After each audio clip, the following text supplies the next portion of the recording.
আসসালামু আলাইকুম ভিউয়ার্স, রেহেনা রান্নাঘরে আপনাদেরকে স্বাগতম। আশা করি দেশ ও প্রবাসে যায় যেখানে আছেন আল্লাহর রহমতে ভালো আছেন, সুস্থ আছেন। আজকে আমি আবার একটা দারুণ মজার রেসিপি নিয়ে চলে এসেছি। আজকে আমি কাঁঠালের বিচির ভর্তা করে দেখাবো। এখানে আমি কাঁঠালের বিচিগুলা আপনার চুষাটা ফেলে দিয়েছি, দিয়ে আমি পরিষ্কার করে ধুয়ে নিয়েছি।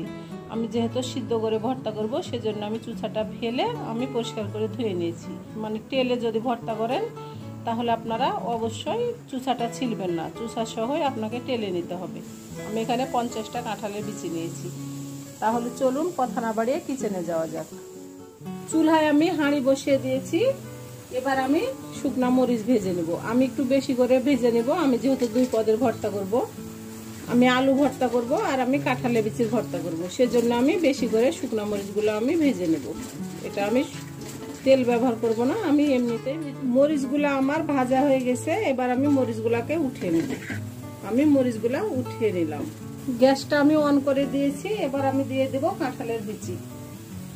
এখানে 50টা কাঁঠালের বিচি আছে, আমি দিয়ে দিলাম। আমি দিয়ে দেব অল্প করে লবণ, তাহলে কাঁঠালের বিচিগুলো তাড়াতাড়ি সিদ্ধ হয়ে যাবে।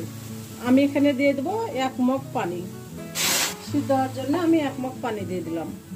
আমি এবার কাঁঠালের বিচিগুলাকে ঢাকনা দিয়ে ঢেকে আমি সিদ্ধ করে নিব। আমি কাঁঠালের বিচিগুলো সিদ্ধ করে নিয়ে আমি ফিরে আসছি। আমি এবার ঢাকনাটা উঠিয়ে নিব। আমার কাঁঠালের বিচিগুলা খুব সুন্দরভাবে সিদ্ধ হয়ে গেছে। কাঁঠালের বিচি সিদ্ধ করলে আপনি পানিটা ফেলতে পারবেন না, পানিটা আপনাকে এভাবে মেরে নিতে হবে। দেখুন আমি পানিটা কিভাবে শুকিয়ে নিয়েছি। খুব সুন্দরভাবে আমার পানিটা শুকিয়ে গেছে। এবার আমি কাঁঠালের বিচিগুলো আমি উঠিয়ে নিচ্ছি। কাঁঠালের বিচিগুলো আমি সিদ্ধ করে নিয়েছি। দেখুন আমার খুব সুন্দরভাবে সিদ্ধ হয়ে গেছে। আমি এটাকে ব্লেন্ড করব না, আমি এটা হাতে ভর্তা করব, যেহেতু আমি সিদ্ধ করেছি। খুব সুন্দরভাবে সিদ্ধ হয়ে গেছে। আমি এখানে 5টা শুকনা মরিচ আমি ভেজে নিয়েছিলাম, নিয়ে নিয়েছি। আমি এখানে স্বাদ অনুযায়ী লবণ, মরিচ আর লবণ আমি চটকে নিয়েছি। আমি এবার দিয়ে দেবো পেঁয়াজ কুচি। কাঁঠালের বিচিতে আপনার কাঁচা পেঁয়াজ দিয়ে ভর্তা করলে খেতে বেশি মজা লাগে। আমি এখান থেকে প্রায় হাফ কাপ আমি পেঁয়াজ দিয়ে দেবো। আমি একটু বেশি করে পেঁয়াজটা ব্যবহার করব। আমি এবার এটাকে ভালো করে আবার আমি হাত দিয়ে চটকে নেব। পেঁয়াজটাকে ভালো করে হাত দিয়ে চটকে নিতে হবে।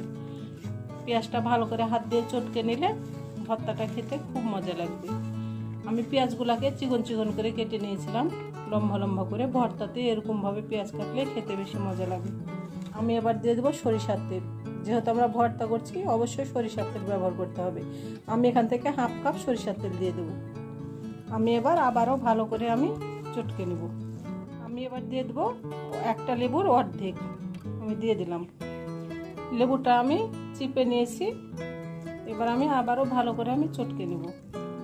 আপনারা যদি ভেজে মানে তেলে যদি ভর্তা করেন তাহলে অবশ্যই ব্লেন্ডারে ব্লেন্ড করতে হবে। আর যদি আপনারা সিদ্ধ করে ভর্তা করেন তাহলে ব্লেন্ড না করলেও হবে। বিচিটা খুব ভালো করে সিদ্ধ করলে এমনি সুন্দরভাবে ভর্তা হয়ে যাবে। আমি বিচিগুলাকে চটকে নিয়ে আমি ফিরে আসছি। আমি এটা দিয়ে বিচিগুলাকে আমি চটকে নেব। আমার রেসিপিগুলো যদি ভালো লাগে তাহলে আমার ভিডিওগুলো দেখার অনুরোধ রইল। যদি ফেসবুক থেকে দেখেন তাহলে অবশ্যই একটা ফলো দিয়ে দিবেন। ইউটিউব থেকে দেখলে একটা সাবস্ক্রাইব করার অনুরোধ রইল। হাতে যদি সময় থাকে তাহলে লাইক শেয়ার কমেন্ট করে দিবেন। আপনাদের একটা শেয়ারে আমি অনেক দূরে এগিয়ে যেতে পারবো। দেখুন ভর্তাগুলো আমি খুব সুন্দর করে আমি চটকে নিয়েছি হাত দিয়ে। আপনাদের কাছে যদি ব্লেন্ডার না থাকে তাহলে আপনারা শিলপাটায় বেটে নেবেন, নইলে এই যে এরকম একটা হাতুড়ি দিয়ে আপনারা সুন্দরভাবে গেলে নেবেন।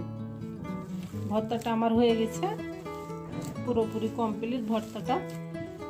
কাঁঠালের বিচির ভর্তা খেতে অসাধারণ ভর্তা এটা।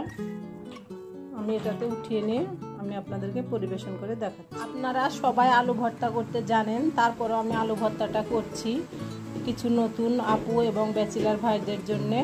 এখানে আমি আলুগুলাকে সিদ্ধ করে নিয়েছি। আলুগুলা খুব সুন্দরভাবে আমি ছিলে সিদ্ধ করে নিয়েছি। লবণ নিয়ে নিয়েছি। আমি এখানে 5টা শুকনা মরিচ নিয়ে নিয়েছি। আমি শুকনা মরিচগুলা শুকনা খোলায় আমি টেলে নিয়েছি।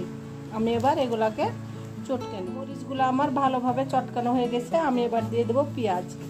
আমি পেঁয়াজগুলাকে কুচি করে নিয়েছি। এখানে আমি হাফ কাপ পেঁয়াজ কুচি দিয়ে দিলাম। আমি এবার পেঁয়াজগুলোকে ভালো করে আমি চটকে নেব। আপনারা চাইলে পেঁয়াজটাকে ভেজে ভর্তা করতে পারেন, তবে শুকনা মরিচ আর কাঁচা পেঁয়াজ দিয়ে ভর্তাটা করলে ভর্তাটা খেতে খুবই মজা লাগে। আমি এবার দিয়ে দেবো সরিষার তেল। আমরা যেহেতু ভর্তা করছি, ভর্তাতে অবশ্যই সরিষার তেল ব্যবহার করতে হবে। আমি এখানে প্রায় 4 টেবিল চামচ সরিষার তেল দিয়ে দিলাম। আমি এবার আবারও ভালো করে আমি চটকে নেব। আলুগুলো আমার খুব সুন্দরভাবে সিদ্ধ হয়ে গেছে দেখুন। আমি এবার ভর্তাগুলোকে ভালো করে চটকে নিয়ে আমি ফিরে আসছি। আমি ভালো করে ভর্তাগুলোকে চটকে নিয়েছি। আমার খুব সুন্দরভাবে চটকানো হয়ে গেছে। দেখুন কি সুন্দরভাবে আমার ভর্তাটা হয়ে গেছে। একটা পিরিচ আমি উঠিয়ে নিয়ে আমি আপনাদেরকে এবার পরিবেশন করে দেখাচ্ছি। হয়ে গেছে আমার 2 পদের ভর্তা। এটা হচ্ছে আপনার কাঁঠালের বিচির ভর্তা আর এটা হচ্ছে আলুর ভর্তা। হয়ে গেছে আমার পরিবেশন করা। আশা করি আমার রেসিপিটা অবশ্যই ভালো লাগবে। যদি ভালো লাগে তাহলে আমার চ্যানেলটিতে লাইক কমেন্ট শেয়ার করতে ভুলবেন না। বেশি বেশি করে সাবস্ক্রাইব করার অনুরোধ রইল। তাহলে আজকের মতো এখানে বিদায়। আবার অন্য কোনো রেসিপি নিয়ে আসবো। সবাই ভালো থাকবেন। আল্লাহ হাফেজ।